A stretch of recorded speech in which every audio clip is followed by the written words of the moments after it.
د ورو سوال کړی دی چې یو سړی د جنابت په حالات کې شي د ښځې سره کوروالی وکړي یا مني د جسم نه په بله څه طریقه وباسي د شهوت سره نو په ده باندې غسل لازم شي. زه په دې سوچ کوم چې د غسل د دې سره څه تعلق دی، ولې په دې سړي باندې غسل لازمیږي؟ الجواب زمونږ شریعت او زمونږ د دین الحمدلله دین د حکمتونو دی. دین د څه شي دی؟ د حکمتونو دی. په هر کار کې څه نه څه حکمت هغه شته. خو دا خبره دې ساتئ چې بعض احکام داسې دي چې هغه خالص تعبدي دي، موږ ته حکمت نه دی معلوم. نو حکمت پکې څه شو؟ عبادت. حکمت څه دی؟ عبادت. ته زموږ دپاره دا کافي ده که ډېر کارونه به داسې عبادتونه به ته ویني چې حکمت باندې به یې ونه رسي، نو بیا هم ځان ته ووایه او خپل نفس کې ووایه غټ حکمت یې دا دی چې چا راته ویلي چې کوئ؟ الله راته ویلي، الله پیغمبر ویلي، خبره ختمه شو. اوس یو سړی تا نه تپوس کوي ماسپښین دا مونځ ولې 4 رکعات، ماښام دا ولې 3، کعبې ته ولې 2 چکرې به تاویږي، او ولې چې دی د عرفات دا میدان خاص کړی دغه ورځې لپاره، او دې سوالونه کوي. نو جواب د هغې دا دی چې بعض کارونه داسې دي چې موږ ته حکمت معلوم شوی دی او بعض داسې دي چې حکمت یې نه دی معلوم. نو هغه د عبادت لپاره یې، خو ته عبادت خو به ته په هر حال کې کوي.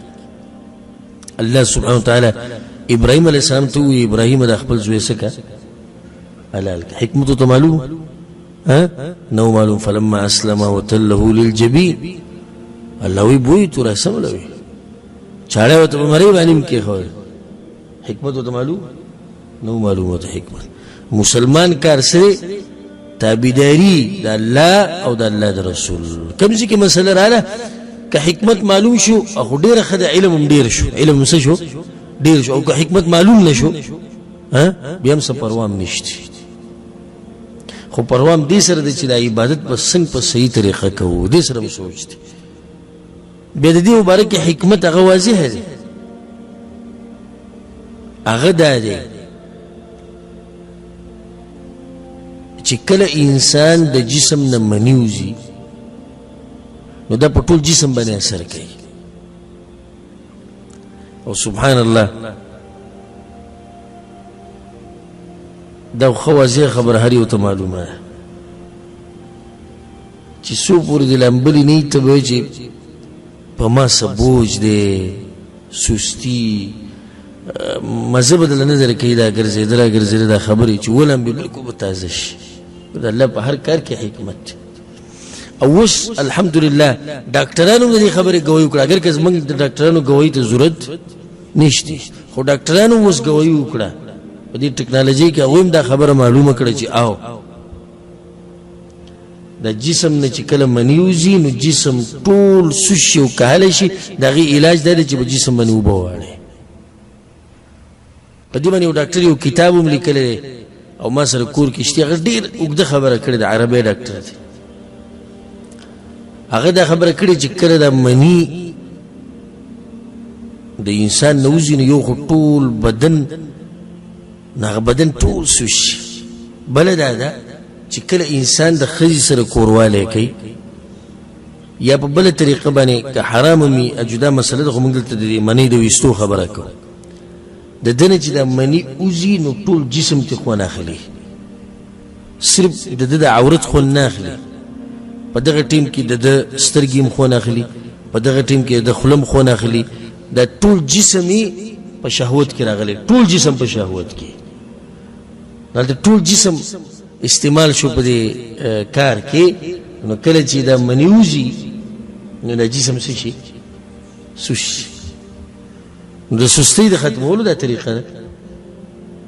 که عام خلک داسې وایي، یو داسې وایي کور کې به یار وایي څه سستي را باندې راغلی سهار نه بل ورته وایي غلام به برابر به شي. وایي که نه وایي عام داسې لاړ شو ځه یو بالټۍ اوبه واړه فرېش به شي، تازه به شي.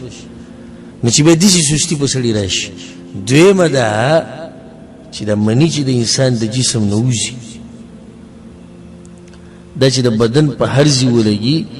دغه ډاکټر دا لیکلي چې د دې خاص جراثیم چې هغه داسې مخامخ نه ښکاري.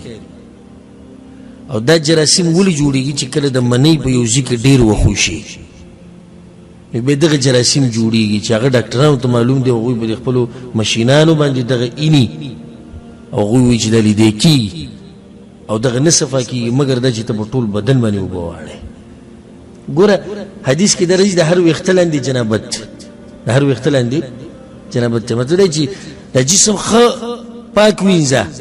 کېدای شي د یو ویښته لاندې دا مني تلي نو هغه به څه شي، هغه ځای به پاک شي، الله به دې وساتي د هغه جراثیمو نه کوم چې دا ډاکټر خبره کوي. زه د ډاکټر دا مسله بیانوم.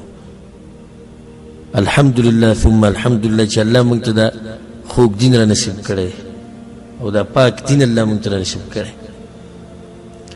ځکه یو مسلمان چې ته د انګریزانو په ملک کې اودس کوو نو دا خپې دی دا مغسله چې لاس چې پکې اینځي دې ته د بیسن ته برخې جوړوي نو هغه ولې د غوسه شو خپې څوک به دې کې اینځي هغه ورته غوسه کېږه مه غوسه کېږه مه ورته وایي ته دا مخ څو پېرې اینځي په ورځ کې هغه ورته وایي دا د مخ د اینځلو ځای وایي څو پېرې اینځي هغه وایي سهار وي ماښام وي زما دا خپل ستا د مخ نه پاکه زه په ورځ کې پنځه شپږ پېرې اینځم. پاک دین دی الحمدلله زموږ. د دې بعضو خو د اوبو سره دشمني که نه لامبل نه غواړي صابون سره یې نه لګي خو چې کلمه دې ویلي مسلمان یې که نه که ته ځان نه پاکې خو هم پاکېږي به دا اودس به لازم کړي جنابت کې رالی غسل به کې د ترخونو ویښته نامنه لاندې ویښته نوکونه څلوېښت ورځونه زیات پرېښودی نه شي. دا شریعت ته پاک ساتي، شریعت ته پاک ساتي. ګیره ومنګزوه په ګیره تیل لګوه او برید څه که سپک که واړی که ویښته که غټې که خو صفایي ساته یا که واړه کې پوره یو شان واړه که جامې پاکې اچوه. پیغمبر صلی الله علیه وسلم وایي کم یو پکې ډېر ښایسته رنګ دی سپینې سبحان الله چې سپینې کپړې دي او داسې صفا سوتره انساني او دغه شانې زړه صفایي توحید پکې پروت وي څومره ښایسته به ښکاري. الله دې زمونږ د زړونه سپین کړي. الله سبحانه وتعالی زمونږ زړونه د هر قسمه که هغه معنوي بیماري ده او که هغه حسي بیماري ده الله دې زمونږ ساتي. والله اعلم.